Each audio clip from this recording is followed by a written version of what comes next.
شخصیت کا ذکر آج کریں گے جن کو میرے نبی پاک علیہ السلام نے فرمایا، حضور نے فرمایا، صحیح بخاری میں موجود ہے، فرمایا یہ نیک آدمی ہے۔ اور یار جسے رسول کریم کہیں بندہ نیک ہے، رجل صالح، حضور نے فرمایا نیک آدمی ہے، جو بالغ نہیں ہوئے تھے اور اس سے پہلے ہی کلمہ پڑھ لیا تھا، جو حج کے مسائل سب سے زیادہ جانتے تھے، جنہوں نے 60 سال مکے اور مدینے میں فتویٰ دیا، صحابہ ان سے فتویٰ لینے آتے تھے، جو بدر کی جنگ میں بھی گئے، احد میں بھی گئے، پر محبوب نے فرمایا عمر تھوڑی ہے، ابھی واپس جائیے۔ خندق میں شریک ہوئے اور اس کے بعد ہر جنگ میں شریک ہوئے۔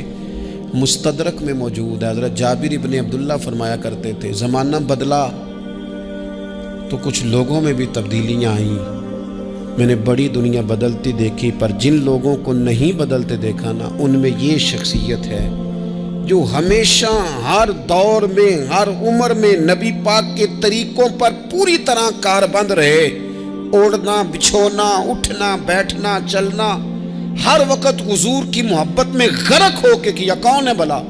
حضرت عمر کے بیٹے سیدنا عبداللہ ابن عمر رضی اللہ تعالی عنہ، ابھی بالغ نہیں ہوئے تھے، مسلمان ہو گئے، اور زندگی ساری مصلے سے لگ کے گزاری، عبادت کی، ریاضت کی، تقوی، جد و جہد، معاملہ فہمی، جہاد۔ والد امیر المومنین ہے، لیکن صاحبزادے کی خواہش ہے کہ مجھے فوج میں بھیجو، میں جہاد کرنا چاہتا ہوں، اور جہاد بھی سپہ سالار بن کے نہیں، سپاہی بن کے کرنا چاہتا ہوں۔ سب سے پہلی بات تو یہ تھی کہ علم و فضل بڑا تھا، صحابہ ان سے فتویٰ لیتے تھے، مسائل حج سب سے زیادہ حضرت عبداللہ ابن عمر جانتے تھے، اور فتویٰ دینے میں اتنے محتاط تھے، حدیث بیان کرنے میں اتنے محتاط تھے کہ بڑا سوچ سمجھ کے غور کر کے۔ صحابہ فرمایا کرتے تھے یہ واحد بندہ ہے کہ جو 1 منٹ سے پہلے کہہ دیتا ہے، سب سے زیادہ مسائل آتے ہیں لیکن 1 منٹ سے پہلے کہہ دیتے تھے اس مسئلے کا مجھے نہیں پتا، تحقیق کروں گا، اگر پتہ چل گیا تو بتا دوں گا، فوراً کہہ دیتے تھے۔ ایک دفعہ ایک صاحب نے مسئلہ پوچھا تو چپ کر گئے، سوچنے لگ گئے۔ ہمارے ہاں نا لوگوں کو حاضر جواب کہلانے کا شوق ہے، یہ شوق بڑا خطرناک ہوتا ہے۔ اگر آپ حاضر جواب ہیں تو بڑی اچھی بات ہے، لیکن حاضر جواب کہلانے کا شوق تو نہ پیدا کریں۔ اگر آپ کو پتہ ہے، صحیح بخاری میں حدیث ہے، نبی پاک علیہ السلام نے ایک دن پوچھا تھا صحابہ سے کہ وہ درخت کون سا ہے جس کی مثال مومن کی طرح ہے؟ تو حضرت عبداللہ ابن عمر کہتے ہیں مجھے پتا تھا کہ وہ کھجور کا درخت ہے، اور میں نے جواب نہیں دیا۔ کیوں نہیں دیا؟ فرمانے لگے ابو بکر صدیق بیٹھے، فاروق اعظم بیٹھے، مولا علی بیٹھے، بزرگوں کی موجودگی میں جواب دیتا پھروں؟ یہ ٹھیک نہیں ہوتا، یہ صحیح نہیں ہوتا۔ یہاں تو بڑے لوگ، امام غزالی فرماتے ہیں جب میں اپنے مرشد سے مرید ہوا تو مجھے کہنے لگے بیعت میں نے کر لیا، آج کے بعد نہ تقریر کرنی ہے، نہ مدرسے میں سبق پڑھانا ہے، نہ کسی کو مسئلہ بتانا ہے۔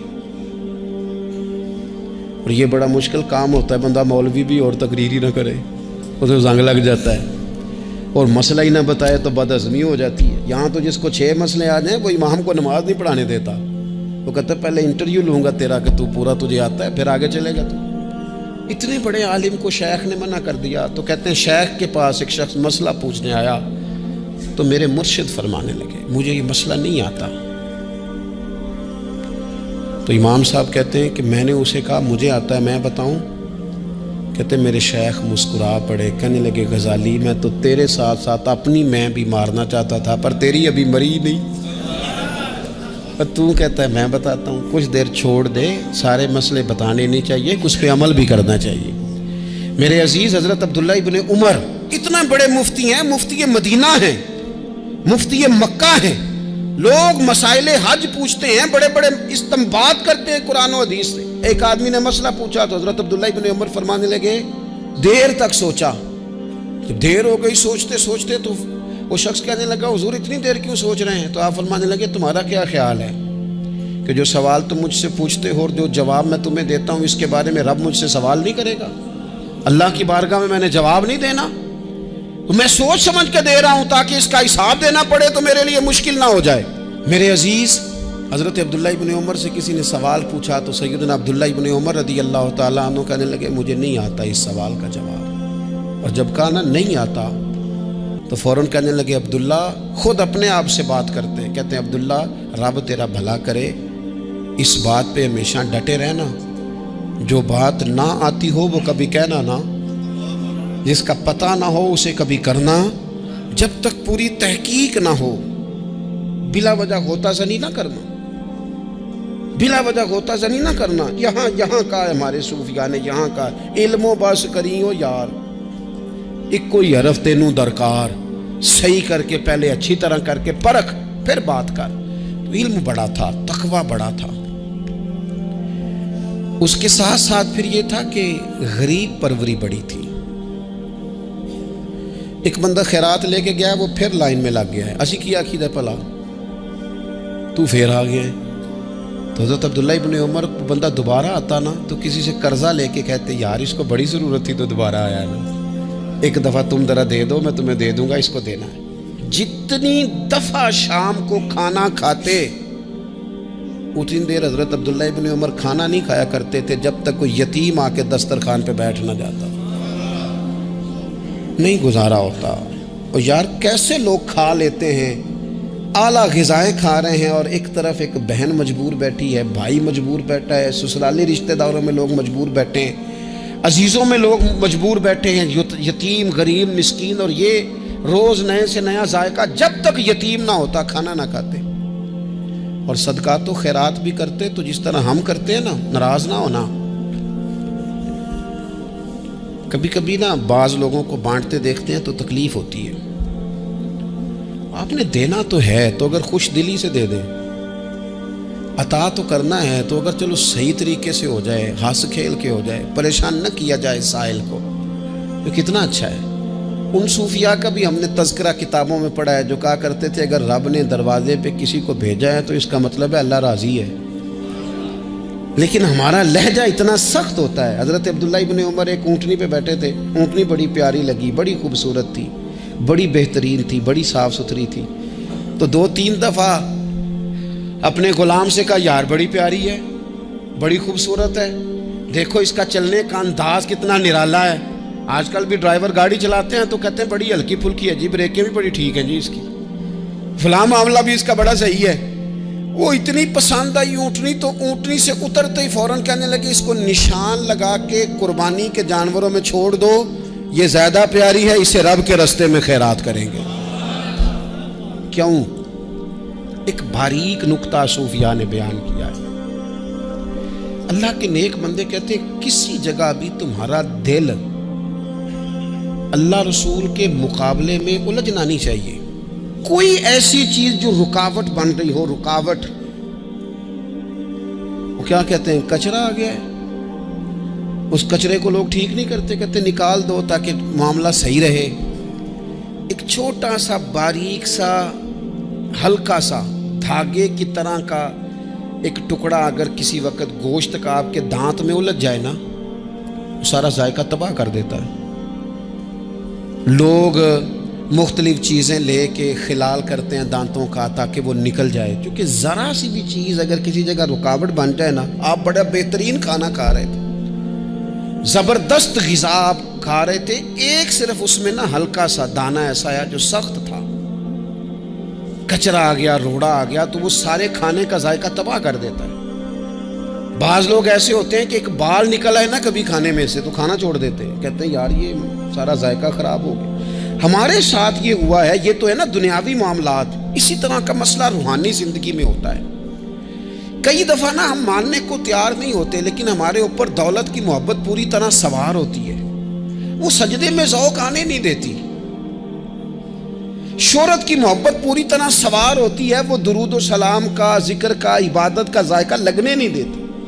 وہ جو کہا تھا نا والذین آمنوا اشد حبا للہ، ایمان والے سب سے بڑھ کر اللہ سے پیار کرتے ہیں، سب سے بڑھ کر رسول اللہ صلی اللہ علیہ وسلم سے محبت کرتے ہیں۔ کیوں کہا گیا تھا؟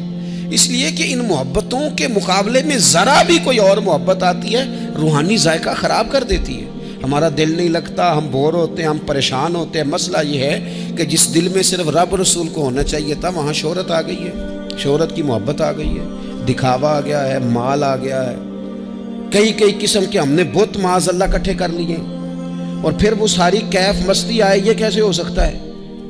حضرت عبداللہ ابن عمر رضی اللہ تعالیٰ عنہ کے پاس ایک گدھا تھا. ہم پنجابی میں تو کہا کرتے تھے کہ بڑا ساؤ جانور ہے، بڑا دھیما ہے، بڑا اچھا ہے، سواری بھی کرتے تھے اس پہ، اس پر بوجھ بھی رکھتے تھے، اور بھی کئی کام، جانوروں کا چارہ بھی اس پہ رکھ کے لایا جاتا تھا. بہت سارے لوگ اس کی تعریف کرتے تھے کہ ظاہر ہے اس وقت یہ جانور ہر گھر کی ضرورت ہوتے تھے. لوگوں نے بڑی تعریف کی کہ جناب یہ گدھا بڑا اچھا ہے، بڑا عمدہ ہے. اب بعض چیزیں ایسی ہوتی ہیں جن سے دل لگ جاتا ہے. کچھ نوجوانوں نے گھروں میں بلی رکھی ہوتی ہے، گھوڑا رکھا ہوتا ہے، جانور رکھے ہوتے ہیں، ان کی پوری توجہ انہماک. ہم دیکھتے تھے دیہاتوں میں کہ بزرگ اگر کہیں چلے جاتے تھے سفر پہ تو وہاں سے بھی پیغام بھیجتے تھے کہ گائے کو چارہ ڈالا کہ نہیں، بھینس کو نکالا کہ نہیں، تم نے باڑے سے دھوپ چھاؤں کا خیال کیا کہ نہیں. وہ چیز ذہن میں آ جاتی تھی. حضرت عبداللہ ابن عمر رضی اللہ تعالیٰ عنہ وہ گدھا چونکہ بڑا پیارا تھا، بڑا اچھا جانور تھا اور بڑے کام کرتا تھا، بہت سارے معاملات گھر کے اور کھیتی باڑی کے اس کے ذمے تھے، تو گھر والے بھی کہتے کہ اس جانور کی وجہ سے بڑی خیر ہے، بڑے کام ہو جاتے ہیں. آپ کا بھی خیال تھا. حضرت عبداللہ ابن عمر ایک دن گھوڑے سے نیچے اترے یا اس گدھے سے نیچے اترے تو خادم کو بلا کے کہنے لگے اسے لے جاؤ اور بیچ کے پیسے اللہ کے رستے میں خیرات کر دو. اب وہ خادم کا بھی اس سے دل لگ گیا تھا، جانور گھر میں ہوتا ہے دلچسپی ہو جاتی. کہنے لگا حضور وہ سارا محلہ تو اس کی تعریف کرتا ہے، سارے خاندان والے تو اس جانور سے دلچسپی رکھتے ہیں اور آپ بیچ رہے ہیں. آپ فرمانے لگے جس طرح سب کا دل اس کی طرف ہے نا کہ اچھا جانور ہے، میرا بھی ہو گیا ہے، لیکن میں اپنے دل کو سوائے رب اور رسول کے کسی اور طرف ہوتا دیکھ نہیں سکتا. اعظم بلا سے اپنی وہ ہستی ہی کیوں نہ ہو، اعظم بلا سے اپنی وہ ہستی ہی کیوں نہ ہو. جو چیز اس کی راہ میں حائل ہو پھونک دو، جلا دو ایسی ساری چیزیں جو ان کے راستے میں آتی ہیں. فرمایا اس کی طرف توجہ ہونے لگی ہے، لہٰذا میں اسے اب رکھ سکتا. مزاج تھا، طبیعت تھی، طریقہ اس طرح کا تھا کہ وہ. پھر ایک اور بات بڑی خوب تھی.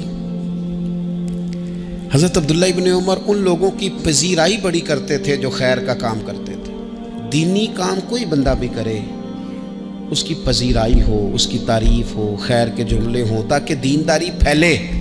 حضرت عبداللہ ابن عمر رضی اللہ تعالیٰ عنہ کو نا غلام آزاد کرانے کا بڑا شوق تھا. دیکھیں نا ایک بندہ کسی نے خرید لیا ہے، وہ اس کا پابند ہے، بڑی تکلیف میں ہوتے تھے لوگ. غلام 1000 سے زیادہ غلام آپ نے آزاد کرائے تو آپ جب غلام خریدتے تھے نا تو نظر کرتے تھے جو غلام ذرا زیادہ نمازیں پڑھتا اسے آزاد کر دیتے. تو غلاموں نے اس طرح کیا، انہیں پتہ چل گیا، انہوں نے بھی نا لمبی لمبی نمازیں شروع کر دی. تو حضرت عبداللہ ابن عمر کو پتہ چلتا، آزاد کر دیتے. ایک دن آپ کے بیٹے کہنے لگے حضور یہ آپ کو دھوکہ دیتے ہیں، لمبی لمبی نمازیں پڑھتے ہیں، آپ آزاد کر دیتے ہیں، بعد میں پتہ نہیں 5 بھی پوری پڑھتے ہیں کہ نہیں پڑھتے. تو حضرت عبداللہ ابن عمر کہنے لگے پتر تیرا کیا خیال ہے، مجھے نہیں پتہ. کہا حضور پتہ ہے. فرمانے لگے یہ مجھے رب کے نام پر دھوکہ دینا چاہتے ہیں، جو رب کے نام پہ دھوکہ دے روز دے، میں روز دھوکہ کھانے کو تیار ہوں. دوسری بات یہ تھی حضرت عبداللہ ابن عمر میں کہ نبی پاک سے محبت کوٹ کوٹ کے بھری ہوئی تھی. حضور کا ذکر آتا تو رو پڑتے، ان جگہوں پہ جا کے ڈھونڈ ڈھونڈ کے بیٹھتے جہاں نبی پاک نے وقت گزارا ہے. ایک درخت کا پتہ چلا کہ یہاں حضور تھوڑی دیر آرام فرما ہوئے تھے، انہوں نے دیکھا تھا یا انہیں معلومات ہوئی، تو ہمیشہ اس درخت کو پانی دیتے، اس کا خیال کرتے، کہتے یہ درخت ہمیشہ تر و تازہ رہے، یہاں میرے نبی پاک نے تھوڑا وقت گزارا ہے. وہ مکہ مکرمہ میں بھی جاتے تو وہ جگہ ڈھونڈ ڈھونڈ کے جہاں حضور نے نماز پڑھی تھی نماز پڑھتے. مسجد نبوی میں آتے تو جس ممبر پر حضور بیٹھ کے خطبہ دیتے تو اس پہ ہاتھ پھیر کے چہرے پہ ملتے. حضور کی قبر انور پر حاضری دیتے، السلام علیکہ یا رسول اللہ کہہ کے اس بارگاہ عالی مرتبت میں حاضری دیتے. حضرت صدیق اکبر کو سلام کرتے، حضرت عمر کو سلام کرتے. پیر سن ہو گئے ایک دفعہ چلتے چلتے تو کسی نے کہا جس سے سب سے زیادہ پیار ہے نا اسے پکارو، پیر ٹھیک ہو جائے گا. تو فوراً کہنے لگے یا محمد صلی اللہ علیہ. اور یہ امام بخاری نے لکھا ہے الادب المفرد میں، خود امام بخاری لکھتے ہیں کہ حضرت عبداللہ ابن عمر نے یا محمد کہا اور ان کا پیر سویا ہوا ٹھیک ہو گیا. یہ لوگ بڑی محبت کرنے والے. آپ فرمایا کرتے تھے شاید زندگی میں لوگوں نے کسی سے اتنا پیار کیا ہو جتنا نبی پاک علیہ السلام کے غلاموں نے مجھ سے کیا ہے. ہر وقت لوگ ان کے گرد رہتے، لوگ محبت کرتے۔ حجاج بن یوسف جب حکمران بنا نا تو بڑا ظالم تھا، اس کو یہ بات اچھی نہیں لگتی تھی کہ ہر وقت لوگ حضرت عبداللہ ابن عمر کے پیچھے گھومیں۔ بادشاہوں کا خیال ہوتا ہے نا، بادشاہ ہم میں تو پروٹوکول کوئی اور لے کے جا رہا ہے۔ اس نے ایک دفعہ جمعہ پڑھاتے پڑھاتے معاذ اللہ حضرت عبداللہ بن زبیر رضی اللہ تعالیٰ عنہ کے خلاف کوئی بات کی، تو حضرت عبداللہ ابن عمر اگرچہ بڑے صلح جو تھے، صلح پسند تھے، لیکن اگر حق کی بات ہوتی اور اس طرح سے ہوتی کہ کوئی بڑی غلط بات کرتا تو پھر ٹوکنے میں بھی بڑی جرت کا مظاہرہ کرتے۔ ایک دفعہ اہل کوفہ نے آپ سے مسئلہ پوچھا نا، چونکہ آپ مفتی تھے، لوگ مسئلے پوچھتے تو انہوں نے پوچھا حضرت عبداللہ ابن عمر سے کہ مکھی اور مچھر کا خون لگ جائے تو اس کا کیا مسئلہ ہے، کپڑے ناپاک تو نہیں ہوتے؟ تو اس سوال کا جواب دینا چاہیے تھا نا، ہوتے ہیں کہ نہیں ہوتے؟ تو فرمانے لگے حسین ابن علی کا خون بہا کے اب مکھیوں کے خون کے مسئلے پوچھنے شروع کر دیے۔ اب تمہیں یہ والا خون نظر آنے لگا ہے؟ حضور کی اولاد پاک کو شہید کر کے اب ان مسئلوں میں آئے ہو؟ میں خیال نہیں آتا تمہارے دلوں میں گھٹن ہے حضور کی اولاد کے لیے اور دین کے مسئلے پوچھتے ہو؟ جاؤ پہلے کشادگی پیدا کرو، تیری نسل پاک میں ہے بچہ بچہ نور کا، تو ہے عین نور تیرا سب گھرانہ نور کا، پہلے کشادگی لاؤ حضور کی اولاد پاک کے لیے، پھر مسائل پوچھنا۔ حجاج بن یوسف نے کوئی بات کر دی، آپ نے ٹوک دیا، آپ نے ٹوک دیا، تو پھر حجاج نے سازش کی۔ اوہو، اللہ والوں کے خلاف جو سازشیں ہوتی ہیں بڑی گہری ہوتی ہیں، بڑی سخت ہوتی ہیں، بڑے جال بنے جاتے ہیں، بڑا حسد کیا جاتا ہے، بڑی تکلیف دی جاتی ہے۔ اللہ قرآن میں کہتے ہیں محبوب یہ لوگ تجھ سے حسد کرتے ہیں، حسد من عند انفسہم، ان کے دلوں میں تیرے لیے حسد ہے، حسد کرتے ہیں لوگ، دور تک نکل جاتے ہیں حاسدین۔ حجاج نے کیا کیا؟ اس نے ایک شخص سے کہا کہ زہر والا خنجر تیار کرو جو زہر میں بجھا ہوا ہو، اور چونکہ حج کے موقع پہ بڑا رش ہوتا ہے لہذا حج کے موقع پہ لے جانا۔ حضرت عبداللہ ابن عمر جب تمہارے پاس سے گزریں، بادشاہ میں ہوں، لوگ ان کے پیچھے، جب وہ تمہارے پاس سے گزریں تو ان کے پیر میں چبو دینا۔ جب لوگوں نے ایسے عالی مرتبت لوگوں کو نہیں بخشا، اتنے بڑے لوگ محفوظ نہیں رہے تو ہما چما کس کھاتے میں؟ آج کس بات کا شکوہ کرنا؟ حضرت عبداللہ ابن عمر اس کے پاس سے گزرے تو اس نے پیر میں چبو دیا خنجر، وہ زہر آپ کے جسم میں پھیلا۔ جب شدید بیمار ہوئے تو حجاج تیمارداری کرنے چلا گیا۔ یہ دیکھو دوستی قاتل سے بھی مقتول سے یارانہ بھی، خود چلا گیا اور جا کے کہنے لگا جی اگر مجھے پتہ چل جائے نا کہ آپ کو کس نے یہ زخم دیا ہے تو میں سخت انتقام لوں گا۔ تو حضرت عبداللہ ابن عمر نے بھی بڑا منطقی جواب دیا، فرمانے لگے مجھے اسی نے زخم دیا ہے جس نے حج کے موقع پر کسی کو خنجر لانے کا مشورہ دیا تھا، اسی نے مجھے زخم دیا ہے۔ گویا فرمانے لگے ظالم تو خود ہی یہ کام کرتا ہے اور خود ہی تو تیمارداریاں کرتا ہے۔ حضرت عبداللہ ابن عمر شہید ہو گئے، مکہ مکرمہ میں آپ کا مزار بنا دیا گیا۔ تقریباً 1500 کے لگ بھگ 1600 کے لگ بھگ آپ سے احادیث مروی ہیں۔ زندگی حسین گزاری، حضور کی خوشبوئیں ہر وقت آتی رہیں۔